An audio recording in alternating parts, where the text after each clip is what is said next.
Thank you for tuning in to this stream of Bear News on Facebook Live. Tonight we have an update on the Greeley Stampede as well as information on UNC's Assault Survivors Advocacy Program. And Bear News reporter Rowan Williams will tell us about a campus speech that raised a lot of protest and didn't last long. All that and more, only here at Bear News. Tonight on Bear News, you might have noticed our alternate anchor, Camille. I'm excited to have Camille join me on this episode, and as always, reporting for Bear News, I'm Austin Sack.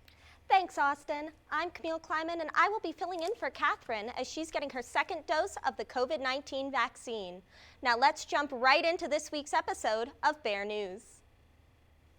Racial tensions reached a boiling point on Monday when conservative pundit Will Witt spoke at The UNC. tension was palpable Bear in News the reporter Pikes Peak Rowan Ballroom Williams in tells the us the University event Center. didn't get far before it was shut down. The tension was palpable in the Pikes Peak Ballroom in the University Center when conservative pundit Will Witt refused to wear his mask as he started to give his speech. The university really wanted me to wear a mask, and I'm sorry to all the people who put this event on if it doesn't happen because I refuse.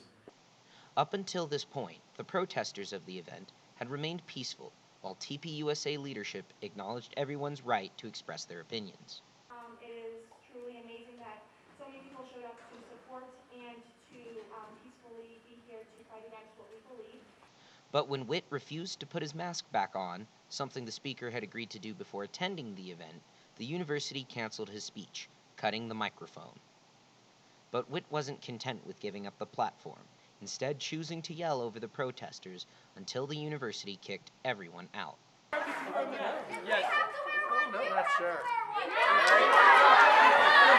Impromptu Q&A right now because it's just they're going to be interrupting all my speaking slides.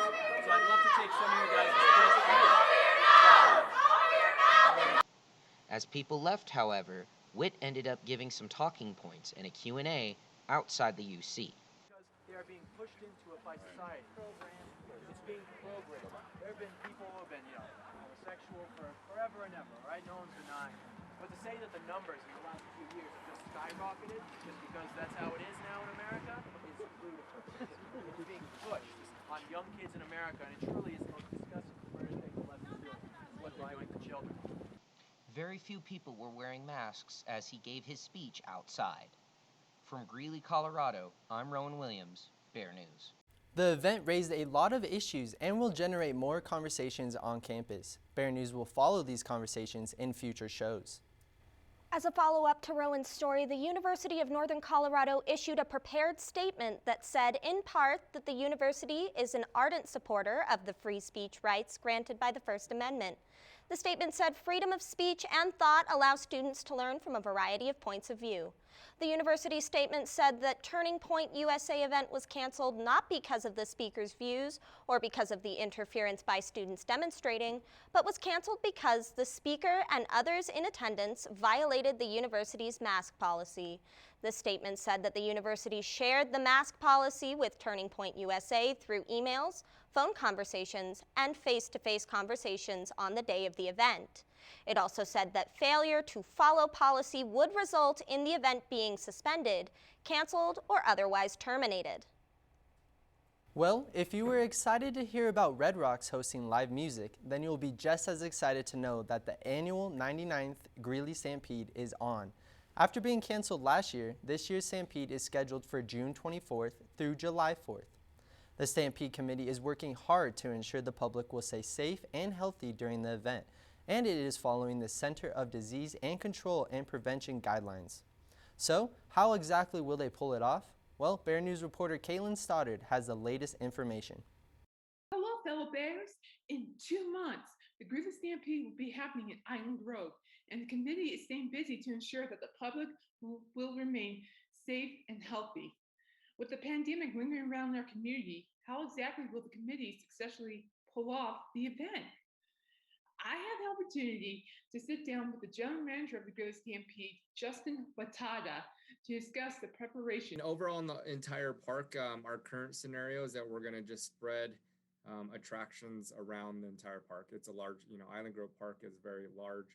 That we're talking with World Health Department about moving the food vendors having some space between them now, not having the traditional seating area and the bar right in the middle of the food court to allow for more social distancing, moving the park stage to the south side of the park so we can have more people spread out instead of kind of stacked on top of each other like it's traditionally been in the past. Well, there you have it. The Greeley Stampede is going to happen, and I, for one, cannot wait.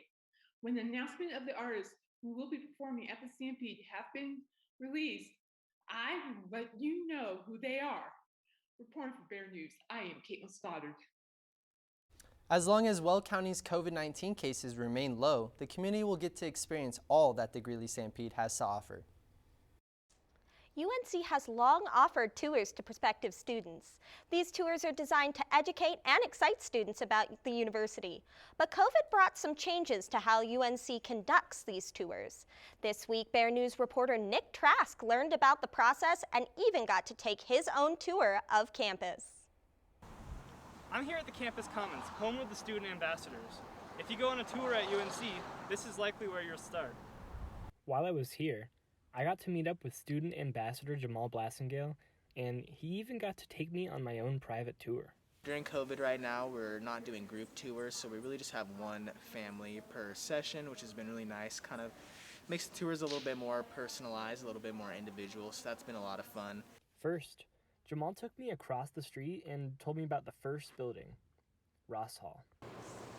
So this is the College of Natural and Health Sciences with an emphasis on the natural side. We have Ross Hall here. Next, he took me through the breezeway of McKee Hall, but depending on who he's touring for, he might take a stop inside. I definitely try to take them in the buildings that would make most sense to their major. So for example, if I have a business major on tour, I'll definitely take them down to Kevner Hall. If I have a music major, I'll try to emphasize some more of the arts on campus, so I'll definitely try to hit the performance halls. And he also finds room for some of his own personal touches during the tour. So these trees, I actually spent a lot of time freshman year out here with my friends hammocking after class. Then, he took me inside the library and told me the purpose of each floor. Next, he showed me the rec center, told me about the West Campus dormitories, and even talked to me about Holmes Dining Hall. But not all tours were like mine. While Jamal prefers the private tours that came from COVID-19, he said he's excited for group tours and acknowledged some of the positives of the online ones as well. Some individuals, are taking tours from like Hawaii or even just in Europe or something like that. So it's kind of nice for those individuals to have a chance to see campus without, taking a really expensive plane ride over here to Colorado. Reporting for Bear News, I'm Nick Trask. While they add more accessibility, online tours aren't ideal. But a more personalized private tour does sound nice. It'll be interesting to see how testing these changes affects future campus tours. Once the spring 2021 semester concludes, the semester brings lots of changes to UNC students' lives. Some students may venture back home, while others already have that 40-hour-a-week summer job lined up, or maybe a vacation planned. And then there are the few brave students who stay on campus for the summer when the student population drops. As the semester draws to a close, so do the leases of the many soon-to-be available off-campus housing units.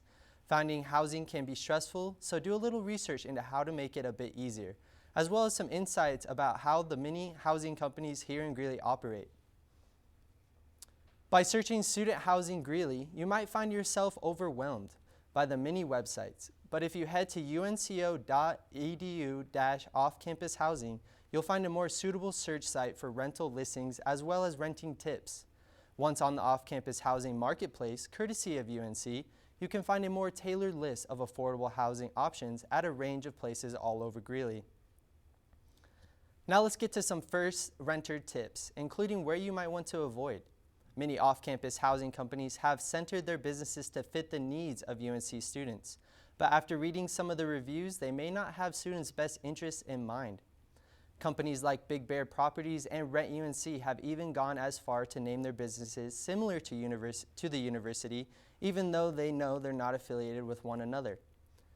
Student housing options such as University Flats and The Verge have a better reputation among students, but maybe a bit pricey. With the addition of several new apartment complexes, students have plenty of options for where they choose to live. So, if you're looking for off-campus housing, be patient and do your own research to make sure you find the best living situation for you.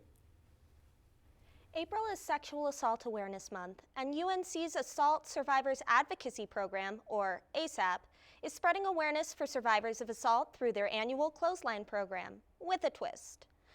While in previous years, the organization would hang t-shirts in the University Center, they've had to go virtual for the past 2 years. ASAP has shared photos of t-shirts sharing survivors' experiences to their Instagram story. Each shirt color has a different meaning, and the organization uses the virtual space to show support for survivors telling their own stories. To get an up-close look at each shirt on the clothesline, go to @UNCO_ASAP on Instagram. To reach out for help or others, or yourself, go to unco.edu/Assault Survivors Advocacy Program. Well, thanks Colorado for that summer weather tease the past few weeks. But I guess it's not quite time to put those winter coats away just yet. Today we are joined by meteorologist Kiara Biggers. Kiara, can you tell us about our current conditions? Well, today we're definitely seeing a different change in weather compared to what we've been experiencing the last few weeks. Taking a look at the image behind me, it's quite gloomy on Central Campus today, and it's raining right now, and later today it's going to be snowing. I'll have more of that when I come back to you. Thanks, Kiara. We'll see you later for your full weather forecast. Student clubs and organizations have had to take a different approach to create student involvement opportunities this semester. Last week, the Earth Guardians held a thrift pop-up on Thursday at the University Center from 10 a.m. to 2 p.m. They sold every item for $1.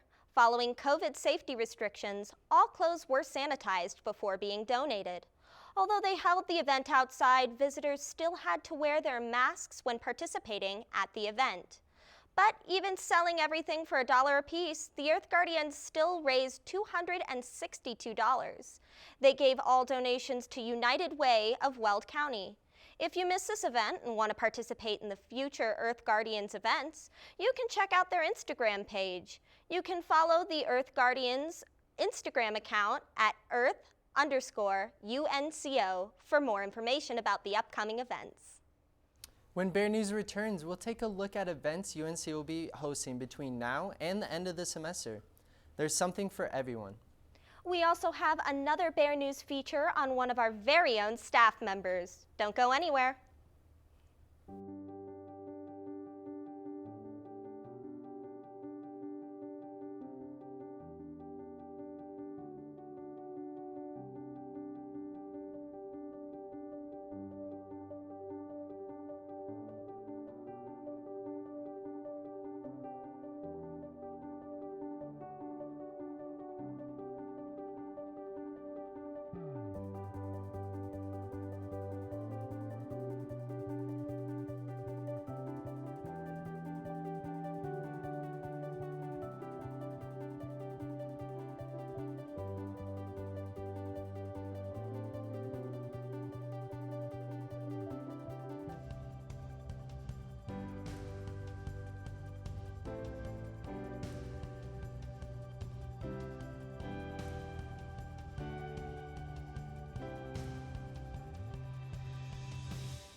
Art to music, from food to flowers, there are still a lot of activities planned before the semester winds down next month.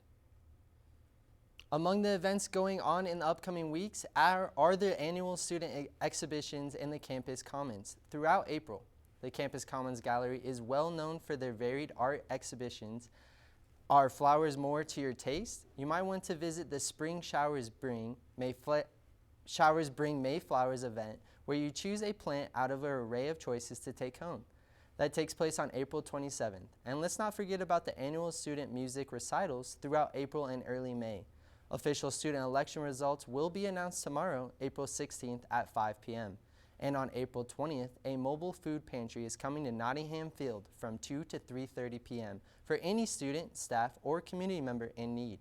Also at Nottingham Field, the graduation commencement ceremony will be the weekend of May 7th through the 9th, right after finals week. So still lots more of events to come, and you can get more information at www.calendar.unco.edu. Stay tuned next week where Bear News reporter Shelby Irwin will give us a behind-the-scenes look at the mobile food pantry coming on April 20th. Everyone here at Bear News has their own unique personalities. They've also have dreams and goals in mind for their future, just like our very own Austin Sack. Yeah, so I first found my passion in journalism actually in high school. I was recruited by a couple of our teachers for my high school's journalism program called Vista Now, where I basically just started off as a basic news reporter, writer. I did a lot of videos for our YouTube and such, and then it wasn't until my senior year where I started making videos and became a videographer and starting to apply to a lot of competitions and such. And ever since then, I mean, I knew journalism was a part of me. I just feel with all the skills that I've learned at UNC and all the help with my professors, that's going to be the best shot I have to enter the news field. And so if that goes really well, I'm able to move up in markets and what's so not, and then I want to retire and leave that, I definitely could see myself going to something with marketing and travel videos and stuff like that. So it's kind of two different sides of fields, but they are still connected. So Now you know a little bit more about our crew. All us here are happy to see you tune in. Bear News has been a major part of my life for the past 4 years, and I'll be sad to leave my post come graduation in May. But I know Bear News is in good hands with all the amazing staff we have. After this short message, Bear News will be back with Kiara's full weather forecast. Stay tuned. 3 out of 4 Americans know little to nothing about heart valve disease. Yet 11 million Americans are affected by heart valve disease. If you have symptoms, please don't delay your care. Physicians are trained to listen to the heart and detect any abnormal heart sounds or murmurs. Heart valve disease usually can be treated successfully in all patients, regardless of their age, race, gender, or ethnicity. The key is getting properly diagnosed and treated in time. Please look after your own hearts. You have a lot of living to do yet, so enjoy it. Act now. Listen to your heart. Listen to your heart. Listen to your heart. Listen to your heart. Listen to your heart. Listen to your heart. Go to valvediseaseday.org to learn more. Welcome back to Bear News. Okay, Kiara, snow in April? We're counting on you for some better weather. So what can we expect for our weekend forecast? Well, taking a look at our current conditions in Colorado, Grand Junction 60 degrees, Pueblo 59 degrees, Denver 46, and up north in Steamboat Springs 46 degrees, and throughout the Rocky Mountains and the foothills, lower 30s to upper 40s. Out on the eastern plains, mid 40s to lower 50s, and up north in Greeley, low 40s to mid 30s. Taking a look right now in Greeley, it's quite chilly compared to yesterday, high of 44 degrees and a low of 25 degrees, and those snow showers pushing in later tonight. Taking a look at our surface analysis for today, Montana, Wyoming, and northern Colorado experiencing some snow associated with this low pressure system in northwestern Colorado. Colorado is embedded in this U shape of mixed precipitation of snow and rain, and there's a chance for that low pressure system to keep on moving southeast, bringing in some snow throughout the night leading into tomorrow. There's chance for heavy snow in parts of northern Colorado, Nebraska, and up into South Dakota. Taking a look at the rest of the United States, there is snowstorms in the southern states and possible severe thunderstorms as well. Taking a look at our surface analysis for tomorrow, that low pressure system moves southeast, bringing in that snow system that will bring us snow all day tomorrow. There is mixed precipitation effect for northern states going all the way down into New Mexico and affecting eastern Colorado, as well as Utah, Nevada, and Idaho. There is some mixed precipitation as well as on the east coast, and down in the southern states is raining as well. Taking a look into Friday, a high of 40, a low of 20, and snowing all day like I said before, so make sure you do have those coats with you if you do have to go outside. Taking a look at our snow totals for tomorrow, Grand Junction 0, Pueblo 0, and Denver 0.2 inches. Up north in Steamboat Springs 0.1 inches, and out on the eastern plains as well as northern Colorado 0.1 to 0.2 inches of snow. So not too much like we've seen earlier in March. Taking a look at our weekend forecast, it's shaping up to be a really chilly weekend, so make sure you do have your coats with you if you do have to go outside. Saturday, 43 degrees with a low of 22 degrees. Sunday, 56 degrees with a low of 28 degrees. Monday, 46 degrees with a low of 23 degrees. Saturday, Sunday, full sunshine. And Monday, a chance of snow again, but it's going to be a little warmer than what it is today and tomorrow. For now, that'll be it, and I'll back to you guys. It's pretty special that Bear News has two talented meteorologists that join us here every week. We will catch up with Mackenzie next week. When Bear News returns, Bear Sports anchor Aaron Schmidt is back with a UNC soccer update and details about the location of this year's All-Star game. We'll be right back. What's more dangerous? A man who isn't afraid of death or one who's found everything to live for? I asked him if he was proud of me. He emphatically said yes, as he laid his pecan-colored head on my chest, and I went through my mind 1,000 times to figure out what that could possibly mean, and every single example ended in motivation for me. So you may not be afraid to die, but I'm more afraid to let them down. And I found something to live for, which is a dangerous motor forever fueled. See, your thoughts may be involuntary, but my actions are very calculated. I was a man with a plan, but now I'm a dad with a decree, and you can't take that from me. My sons ain't raised by no coward, and they won't be one either. If this be the measure of a man, the yardstick gonna need way more meters. I take it too far, so they never come up short, because I found everything to live for.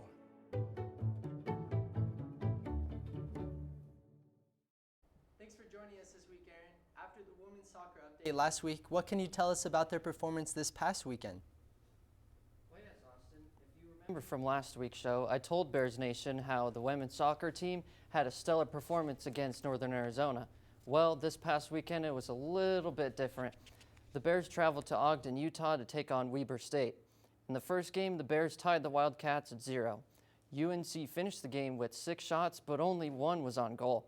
As for the Wildcats, they had 9 shots and 7 of them were on net, but nobody was able to get one in there, giving both teams a point in the standings. In Sunday's game, however, things were scoreless until the 23rd minute of the mark of the first half.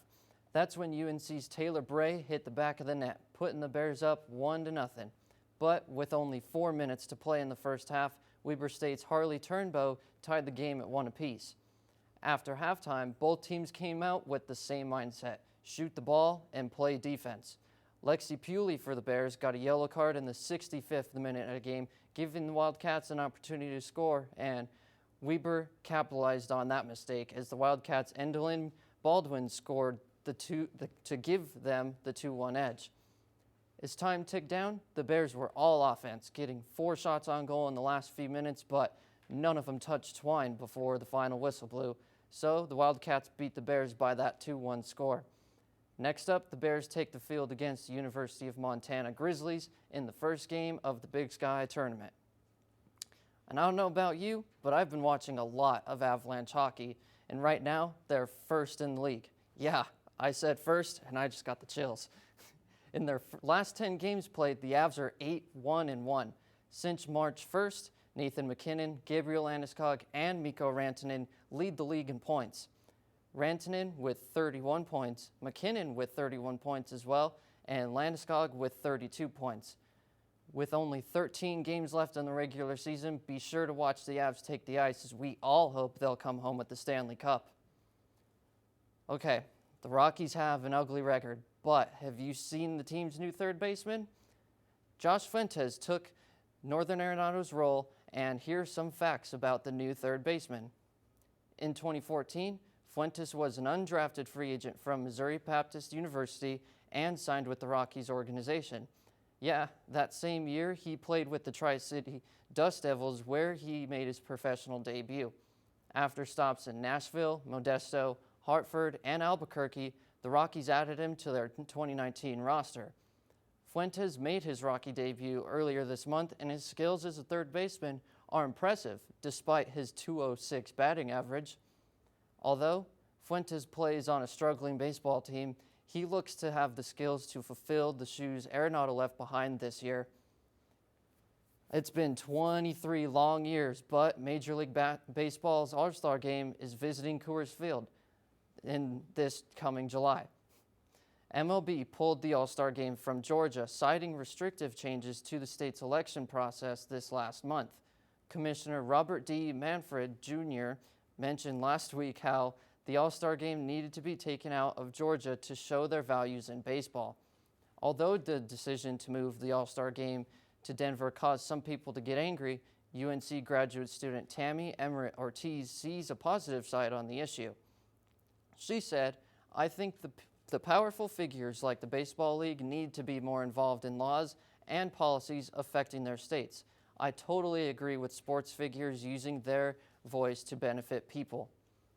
Another reason the All-Star Game is coming to Coors Field is because Colorado has automatic voter registration for voters who deal with several government agencies and same-day voter registration for those who do not. Also, Colorado elections can either vote by mail or in person. So, Georgia's loss is Colorado's gain when it comes to the All-Star Game. And Austin, I don't know about you, but at least Colorado's finally getting some Coors Field attention. That's what I'm saying, Aaron. It'll be great to have some life in Denver again, and hopefully you can be a positive role model for a lot of other cities out there. It's always great to have you on Bear News, Aaron, and we'll catch up with you next week for the next edition of Bear Sports. It's great having you join us every week here on Facebook Live for Bear News, and we're grateful to be able to stream our show every week while keeping everyone in the studio healthy. We only have 2 more episodes of Bear News left, so be sure to tune in with us for those last episodes so you don't miss all the exciting updates about everything UNC as the semester concludes. Thank you for tuning in tonight. I'm Camille Kleiman. And I'm Austin Sack. Good night.